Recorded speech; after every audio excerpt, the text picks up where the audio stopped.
Oh man, will this one hurt my thumbs as much as the first one did all the way back on the original Nintendo? I wasn't expecting that! What has changed? What has improved? Let's find out. It's Contra time. As with most Contra games, the story is not all that deep, and to be honest, that is completely fine.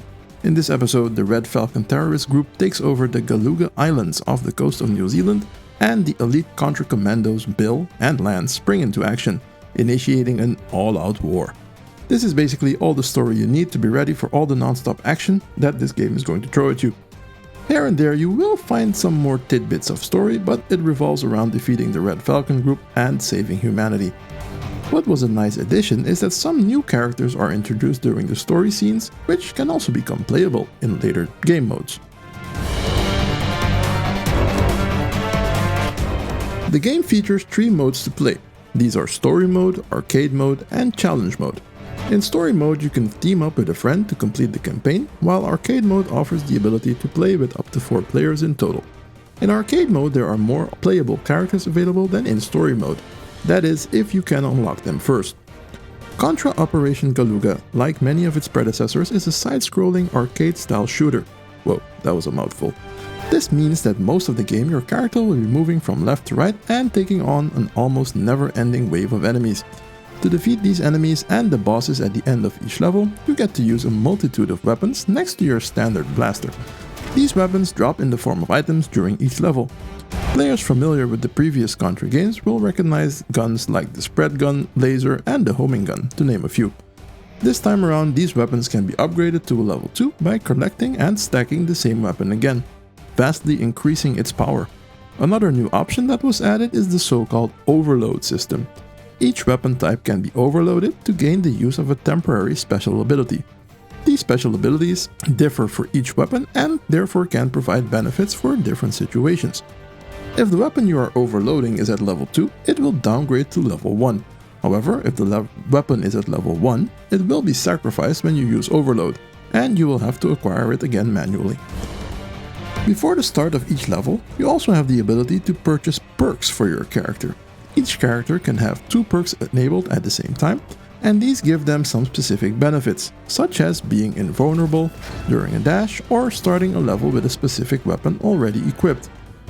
The last point I want to mention about the gameplay is that there is a difficulty setting available now. Not sure, but I think this was not the case in most of the previous Contra games, which are known to be pretty challenging.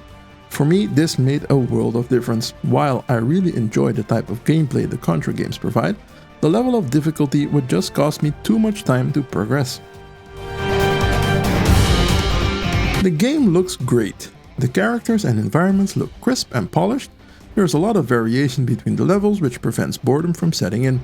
The background music matches up nicely with the action that is displayed on the screen, and there are also additional soundtracks that can be unlocked if you already own some of the Konami Anniversary Collection games like Castlevania or the Arcade Classics Collection. If the videos on this channel provide you any kind of value, please consider liking the video and subscribing to the channel. This makes it easier to get more games to cover. Contra games have always been known for their challenging gameplay. Starting all the way back on the NES, there have been many sequels and reimaginings of the Contra games since, even some on the mobile devices in recent years. This latest installment tries to take the best pieces of the games that came before it and combine it into something new. It does a pretty good job of this in my opinion.